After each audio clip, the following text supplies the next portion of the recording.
Hey everybody, I'm Anna McEwen.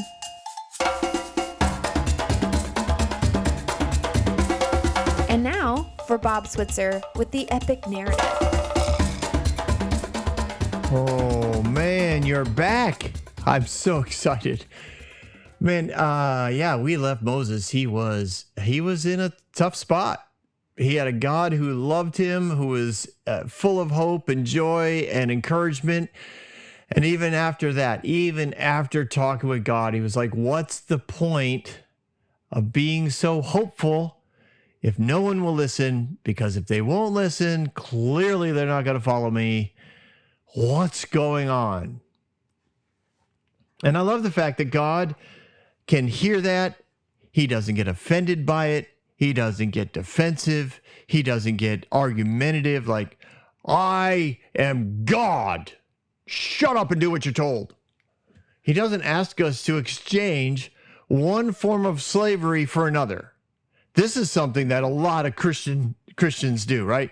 They present the gospel in such a way that it's like, it's free, it's a gift, and as soon as you get saved, then you get to serve another master, but he's a good master because even though he'll beat you and possibly kill you for being arrogant, infidels, fools, he'll also let you into heaven because, you received him as faith, or possibly you might have to work a little hard, or like there's all these options, right? And then the people who talk about God's grace and his willingness to forgive and his openness of heaven for all those who believe, and anyone who calls on the name of the Lord shall be saved, and they receive a new nature and they receive the mind of Christ. All those verses are like, yeah, whatever. You get all that when you get to heaven, but here on earth, it's a struggle, and you need to obey your leaders, and you need to follow our vision, and you need to serve and beg God not to kill you, and beg God to forgive you, and beg God to not give you cancer or break your leg or something like that because of the things you've even thought about, let alone the things you've done, because he holds all your sin against you, even though he's forgiven it all.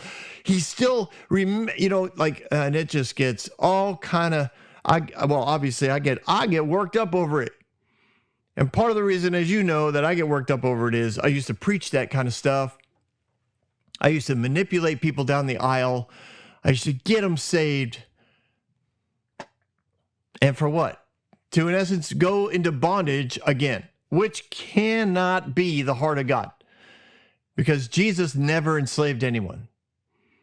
It's a fascinating thing. Now, you say, well, then you don't have to do anything? No, you don't. You don't have to. Will you? Absolutely you will. Why? Because you love God and he loves you. You ever seen two people in love? What won't they do for the other one? What won't they do?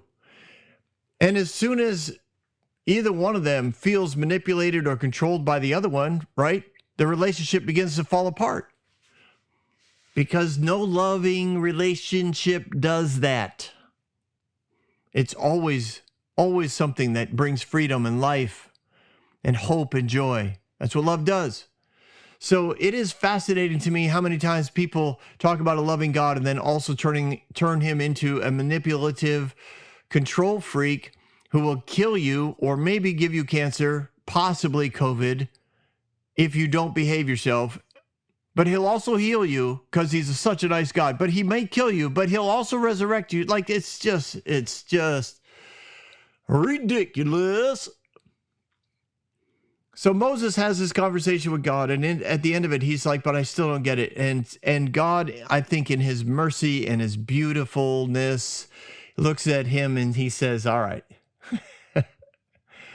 listen, Moses, I've made you like God to Pharaoh, and your brother Aaron will be like your prophet. And you will say everything I command you, and your brother Aaron will tell Pharaoh to let the Israelites go out of his country. I mean, that's just beautiful. This is God looking at his precious child, Moses, who's fresh off of feeling rejected and confused and just not really looking forward to the next steps. And he's like, listen, I'm with you. I may not have full access, because of the things that Pharaoh has worshiped and given access to, but I do have the ability to be with you because you've given me access to you. And I am going to come alongside you, and you are going to seem like a god in his eyes. In the end, and by that, he's basically saying you are going to be such a reflection of me in his eyes that he's going to sit back and go, wow, that guy is connected to God. He is a god. Now remember, Pharaoh considers himself a god because he represents his God here on earth, and he speaks for his God here on earth. He's saying you're going to be just like that to Pharaoh. Pharaoh's going to recognize who you represent, and he will bow to it. Just like Pharaoh has already said to Moses, listen, I can't obey what your God has to say. I don't even recognize your God. The Lord is saying to Moses, I'm so going to flip the tables that he is actually going to look at you and say, wow, you're a God. In other words, you're just as big as I am and bigger. Your God's bigger. I recognize your God. Moses also gets to go there with Aaron, because when God is not a God who says, listen, deal with it, go alone, you're my rep. He's like, no, all right, let's get your brother in here. You're going to be like a God. He's going to be like your prophet. You're going to be like the representation of me, and he's going to be like your prophet. It's you guys are going to work together, but you're still the leader, Moses. Remember that. I've always called you to be the leader, and I'm not reneging my call. But he's also not hard-nosed about how it has to look. God is incredibly adaptable and flexible because he is who he is. He's love. And he's full of hope, and he doesn't need everything to be manipulated like a puppet master in order for his will to be done. He's like, I can handle, I'm the God of all possibilities. Every choice you could ever make, my goodness is still there. It doesn't matter. The results are the results. You reap what you sow, but I'm still good, and I'll still be there. I mean, how many, I'll just pick on the pastors. How many pastors have made horrible decisions when it comes to the kingdom of God, but something good turns out of it, and they're like, see, God was in it. And God's like, well, that was your choice, and you might have some results there you need to pay for, but I'm still good. Yes, I'm still good. It doesn't mean that what you did was good. It just means I'm good, and that's all I want you to remember. So Aaron gets to go with Moses. They're not going to be seen as being deceptive. They're not going to be seen as killers. They're going to be seen as representations of who God is, a loving, kind, awesome God who wants his people to be free. He also wants Egypt to be free. Remember that. The invitation is for both nations. The invitation has always been that God wanted his people to bring all nations into alignment with the kingdom of God. So that desire hasn't left. That plan is still in place. And I think it directly involves Egypt at this time. All right, verse 3. But I will harden Pharaoh's heart, and though I may multiply my signs and wonders in Egypt, he will not listen to you. Then I will lay my hand on Egypt with mighty acts of judgment. I will bring out my divisions, my people of the Israelites. And the Egyptians will know that I am the Lord when I stretch out my hand against Egypt and bring the Israelites out of it. Oh, man. Yeah, I read this passage, and you guys know how passionate I am about the goodness of God. And I read this passage, and it's like, oh, man. Lord, you got yourself a problem here, because I'm reading the translations of Hebrew and Aramaic into Latin, into the Vulgate, into whatever, and ultimately all the way through multiple translations here in English to this translation now, and you've got a problem because I'm reading the Word of God, and it says that you're a horrible person. And then we do what we do at the epic narrative. We break it down and we check it out and we deal with it. So God says, listen, I know all the possible ways that Pharaoh will go on this, and I understand who he is, and I know him very well. He's my child. I love him deeply. But he is not going to want to give up. I'm going to give him the option to choose. I don't think he's going to choose it. I think he's going to go with his gut, which unfortunately means he's going to choose against me. That doesn't mean that he is hardening his heart. Because because that's not a game God plays. It means Pharaoh will not want to give up. He's not going to want to give permission to another God to oversee a nation of people that he, the Pharaoh, currently oversees. He's not going to want to do it. And I understand that. Now remember, Moses is writing this years later from his perspective. He wants everyone to think that God is not a God you want to mess with, which is true. You don't. Love is an incredibly powerful force. And from his perspective, God must have made Pharaoh do this, but it's not in the character of God, because we don't see it in the character of Jesus. Jesus doesn't go about hardening people's hearts so he can beat the snot out of them in the name of love. He can't do it. God doesn't play with people's hearts. This God, knowing his creation and every possible result of every possible choice, he knows Pharaoh well enough. He sees what's going to happen. So it's not his plan to hurt Pharaoh and kill the Egyptians, but he also understands it is going to happen. The odds are highly in favor of this happening. So his plan is to expose the enemy, and hope in exposing the enemy's true desires, Pharaoh will choose differently, because God always hopes, and he always loves, and he always provides a way. He says, when it says, he will not listen to you, I will lay my hand on Egypt with mighty acts of judgment. I will bring out, my divisions out of Egypt, the Israelites out of Egypt, and the Egyptians will know that I am Lord when I stretch out my hand against Egypt and bring out the Israelites out of it. We'll deal with judgment in a minute, but what he's saying is, I'm going to expose the enemy. I'm going to expose to the leadership and the people of Egypt.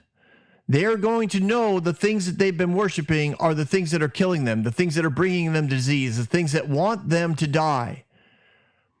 I'm going to expose that, because that's what love does. It brings light into darkness, and it shows everyone what's going on. Is that the hand of God causing people to die? I don't think so.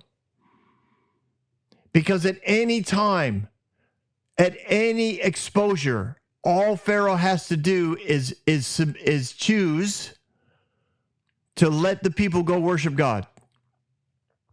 That's all he has to do.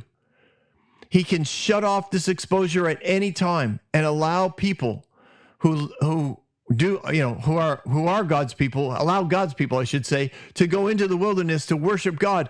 And then he can choose to follow that God as well, because he will see the mighty acts of God and what happens when a nation worships him, and the way that they're provided for, and the way that they are positioned, and the way that God shows favor to them. Because God knows what the odds are, he's like, I'm pretty confident I know what's going to happen here. I don't want it to happen, but in the end, everyone's going to know. Everyone's going to know what's going on here, because I want everyone to be free.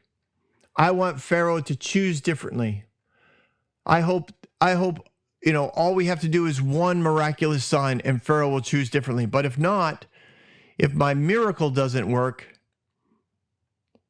then the exposure of the enemy, I hope, will work, because I am always filled with hope.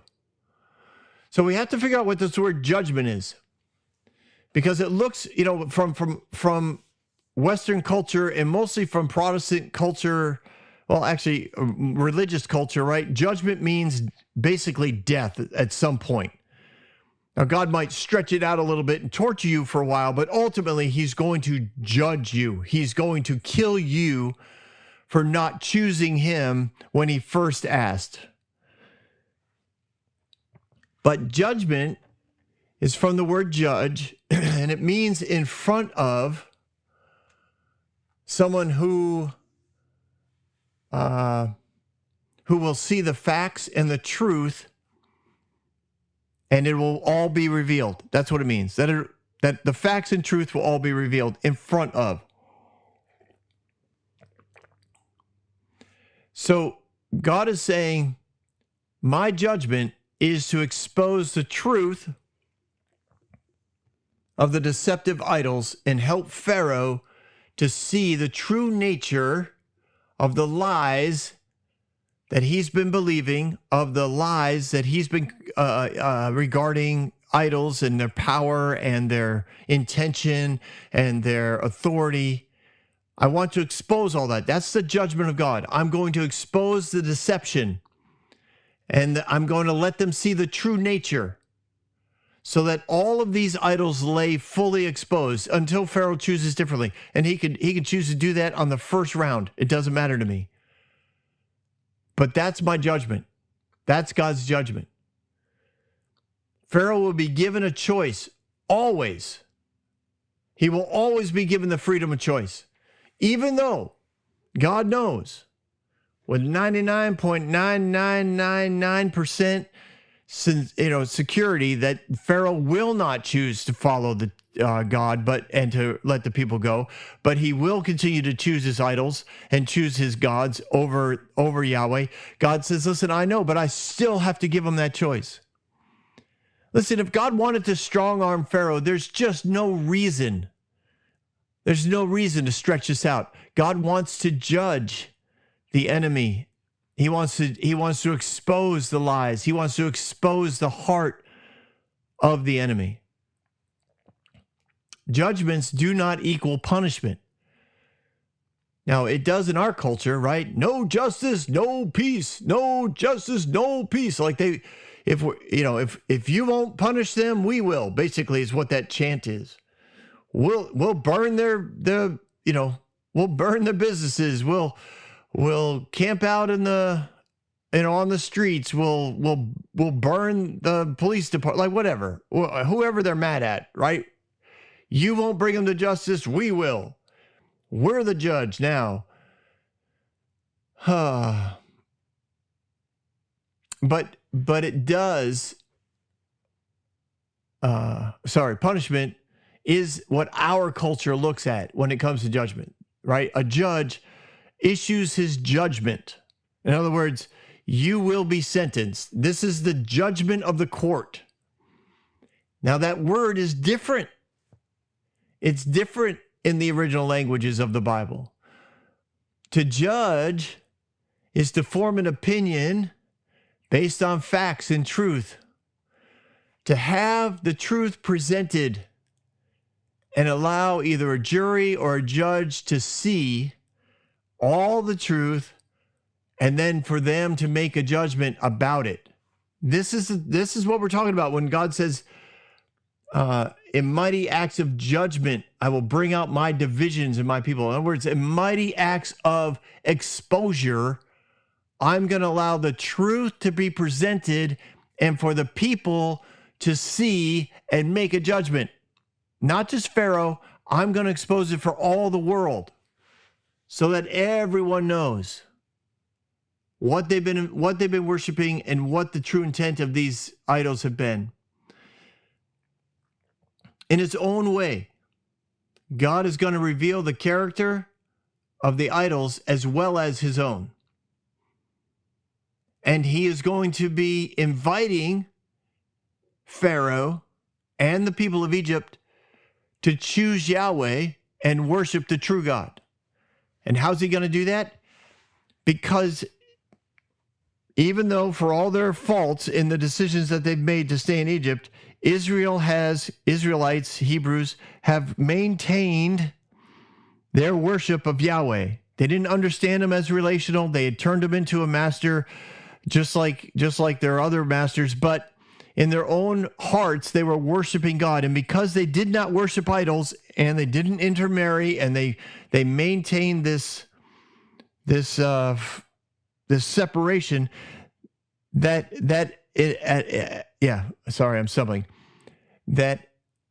choice, those choices kept access of the enemy away from them, therefore giving God the ability to protect them from the judgments, from the revealing of the truth that God was going to bring to everyone else. So not only was he going to reveal the truth to all of Egypt and the Pharaoh about who they worshiped and what they had opened themselves up to, he was also going to reveal his character by protecting those who had worshiped him. And he wasn't doing that as a way of saying, haha, in your face, I'm going to protect my people and I'm going to kill you, you infidel, you fool, you proud and haughty people. No, he's like, I'm going to protect those who worship me. Guess what? I'll protect you if you worship me. And that's the beauty of what God's offering here. Not just Pharaoh, but the people of Egypt. He's saying, worship me. And this is what happens. I protect you. I don't try to kill you. I don't try and wipe you out. I'm not like the gods that you worship. And that's really one of the main things God's trying to communicate through this whole thing. Verse 5, and the Egyptians will know that I am the Lord when I stretch out my hand against Egypt and bring the Israelites out of it. The country is going to experience and hear about the character and the plans of the enemy. They will also see the protection and leadership that God gives to the Hebrews. The Hebrews are going to learn that they've entrusted their future to this leadership in Egypt that they shouldn't have. They're going to realize, we kept waiting for Egypt to be our savior. We kept looking for politics to change, the government to change so that we would be more comfortable again, that we could go back to the day of Joseph and of, Jacob and the Reuben and all the tribes of Israel. We want to go back to that time. And God's like, no, you need to go back to the land that I promised you. And that's who you need to be entrusting, the God who called you and your fathers, Abraham, Isaac, and Jacob. I called them out. I have a covenant with them. This is what Moses has been telling them. Every time he speaks to them, he has reminded them again of the covenant. He's like, this is where we should be. We should be in the promised land. So the Hebrews are going to have to learn that they can trust God, that they should not put their trust in the governments of man. They probably have some things to realize about what they gave up in order to be comfortable, in order for convenience, in order to try and not generate hate toward them, right? They don't like being the butt of all the jokes. They don't like being discriminated against. They don't like, being profiled when they walk down the street.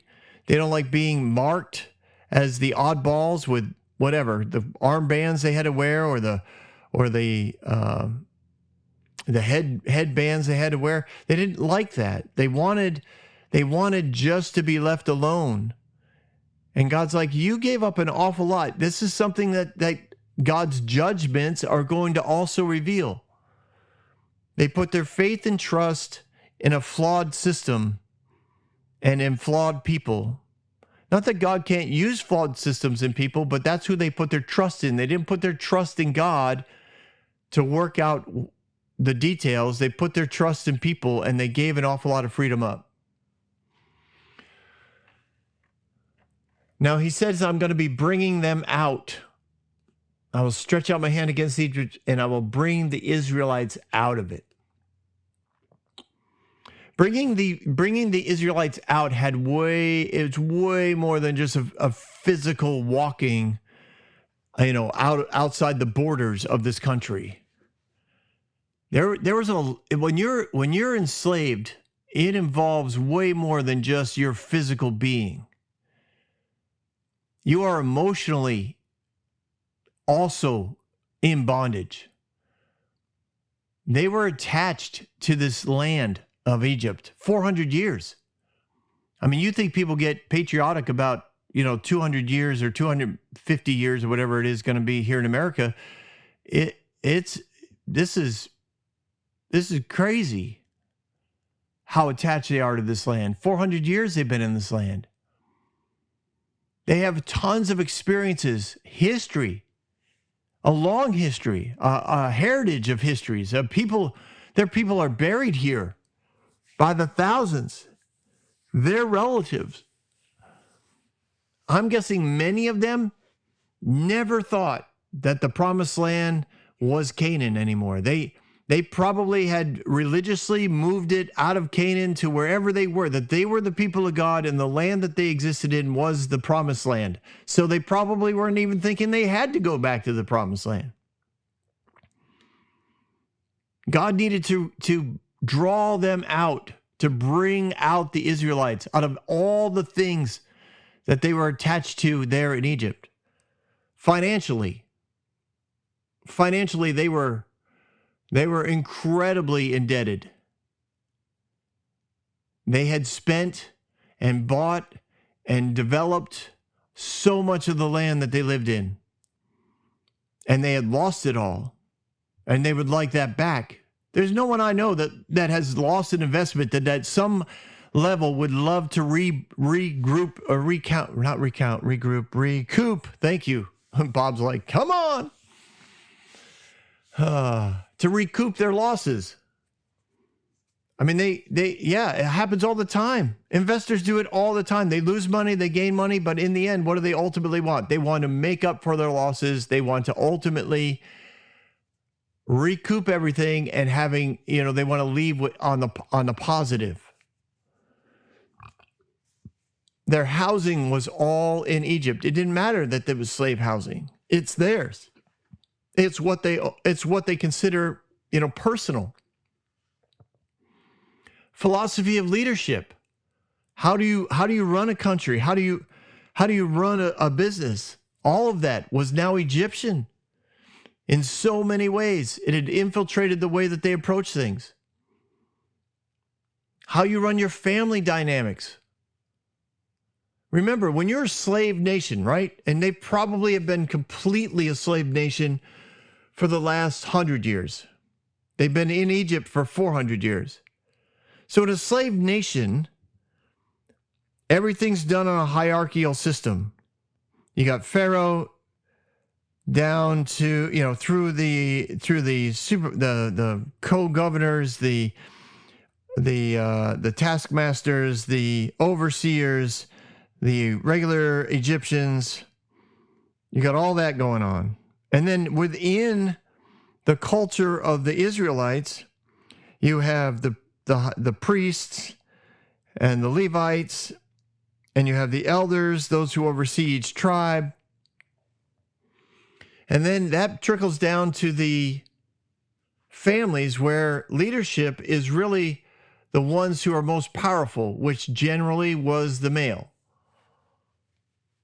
They were considered the life givers and the life takers. So people in charge were people who could give life and people who could take your life. And that was a mindset that they had to get, that the Lord had to lead them out of. Because that's the way they viewed God. He's the life giver and the life taker. You better obey or you'll die. And if you do obey, you get to live another day to make sure that you obey so you don't die.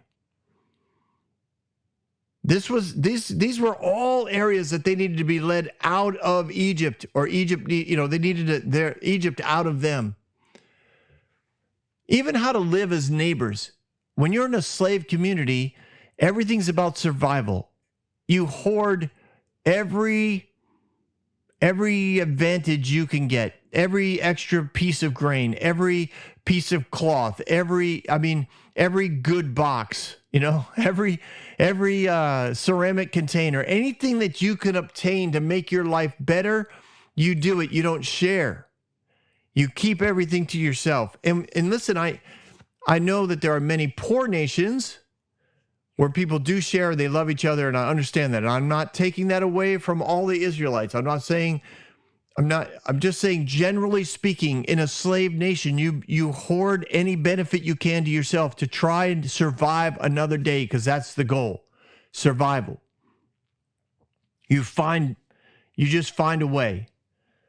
You find a way to survive. You work hard, you get beaten, but you come home and you work hard again. You got to get the water. You got to find the grain. You got to beg for this. You got to try and barter for that. You got to find something. Did you pick up something on the way, on the side of the road that you can barter for something that might make your life easier? This is all stuff that you do all the time. And there's an entire economic system, if you want to call it black market system. We've seen it in, so many movies, dystopian movies, where it's like, yeah, they don't have any money, but they have a way to exchange goods. They have ways to get what you want. That is all going on within a slave nation. And God's like, I need to lead them out of Egypt. There are many things that have to come out of Egypt and be renewed. And be renewed not in a way of like, let's do it better, but let's do it like God. And I know it's going to sound a little weird, and we'll get into it in a few chapters here, but that's what the law was supposed to help them do. The law was not designed to be a religion. The law was designed to give them principles to learn to live like heaven on earth. It was not designed or given in a way that was supposed to turn into what it turned into. That's what Jesus taught us. He's like, we got to put an end to this once and for all. Even the sacrificial system is thrown out there because they demanded a different way to approach God. They didn't want to come personally. And more on that in a future episode. But there was a lot about Egypt that needed to come out of these guys. Even though they had done their best to not give in to the philosophies of Egypt, to not succumb to them, by intermarrying and being taught all that Egypt had done. You're just there. When you're in a culture, it's very hard not to be influenced by it. And when you're slaves, you're naturally going to turn into very selfish beings. Survival instincts. And leadership is always out to kill you if you don't obey them. They experience that literally every day. And so it'd be very natural to put that on God and Moses and Aaron. If we don't obey you, you're going to kill us. It's a deep-seated bondage, way more than just walking out of a particular country. So it says that Moses and Aaron did just as the Lord commanded them. Moses was 80 and Aaron was 83 when they spoke to Pharaoh. Now this kind of is a reminder that this is just beginning. Moses is 80. And his brother's 83. So they are old. Not almost dead, just old. And they go in to talk to Pharaoh. What that means is this. What God's reminding us of this, what the story here is saying is this encouragement from the Lord was enough to get Moses to take the next step. He was not truly convinced, I don't think, of the identity. He was not truly comfortable with what God had called him to be as a leader of the people yet. He's learning. God's guiding him. God's shepherding, because he's a wonderful counselor and an incredible shepherd. And he's helping Moses as he goes, because that's what God does. He walks with us. He gives this pep talk. He brings an understanding of what he's trying to do. He's like, listen, guys, this is what we're trying to do. I understand that, that Pharaoh's probably going to harden his heart. I understand. I know the odds of this. But we're going to keep giving him a choice by judgment. Judgment, I'm going to keep exposing the lies that he's believing. I'm going to keep exposing what the enemy's true purposes are. And in that exposure, I hope he continues, that he'll take the choice and worship me instead. But as I expose the lies and the nature of the things he's worshiping, I'm also going to reveal to him my goodness and power and my protection and my provision and my light, because you are going to be like me in front of him. And after all of this, Moses is like, all right, I'll take the next step. I'll go and talk to Moses. I'll go and talk to Pharaoh. I'll go. I mean, when you're done talking with God, honestly, you can't help but at least take one more step. You just got to. Because he's so good. And he's so loving. And he's so filled with joy and so much hope, that even though everything within your old mindset says, don't do it, you'll be rejected, you get done talking to him, it's like, all right, well, okay, maybe I won't do the whole thing, but I'm at least going to take the next step. And that's what it says. They went and spoke to Pharaoh. They took the next step. And that, ladies and gentlemen, will lead us to the next episode of the Epic Narrative. Take the next step, everyone. Follow after his goodness. Trust me, he is amazing at what he does when it comes to shepherding and guiding one another. I'll catch you next week on the Epic Narrative. Don't go anywhere. We've got Bob Thoughts. All right, here's some thoughts. I listened to that. I don't know. I think I sounded clumsy. I don't know. I wasn't necessarily in my head, super clear with what I said when it came to judgment. So here's some thoughts on that. So the judgment of God, we often associate with some form of violence, because in some cases, that's all we've ever been told. And in some cases, that's the way we have experienced judgment from parents, coaches, teachers, the tax, IRS, whatever. We experience, a judge bringing down the law on us, and we say, "Oh, see, that's judgment." But here, I hope what you caught was this: that the judgment of God was and is the laying out of everything for exposure, so that everyone gets to see what's the truth is. And in some ways, I think that's what's been going on in the world for a while. Here, whether you believe in the conspiracy theories or not, there's just been a lot of exposure of underlying philosophies and goals and really two ideas of how the world should be run, whether under a world government with a world currency or freedom of people.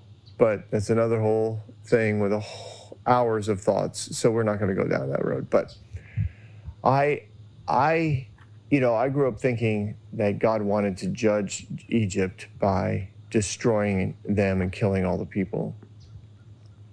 I don't think that was ever his goal. I think his hope was that the light of his people, the favor and blessing that he brings to his people, would expose the true meaning, the true nature and goals of the enemy. That the enemy came to kill, steal, and destroy Egypt. And that if Egypt would get behind Moses, would support and in essence align themselves with Yahweh, then Egypt could be saved as well. Because God was showing over and over and over again, or will show, sorry, I got ahead of myself. He's going to show over and over and over again that he is more powerful than the demons and principalities and idols that Egypt worships. And so the judgment of God isn't about guilt and shame and destruction and death for anybody who crossed the line. The judgment of God is, let's lay it all out here so that we can actually understand and deal with the truth. And then we can turn, i.e., repent. We can turn away from those things that are evil and turn toward things that are good.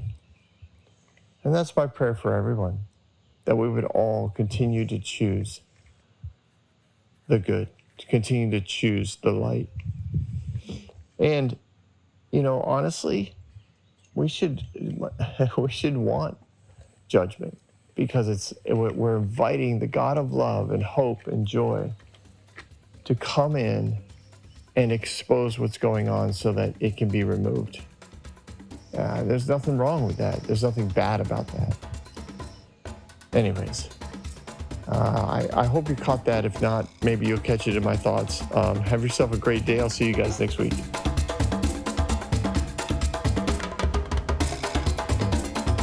Hey everyone, thanks for listening. If you like what you heard, you can subscribe to this podcast on any platform you use. You can also reach out to Bob for questions or booking at thebobswitzer.com or email him at thebobswitzer@gmail.com. See you next week, guys.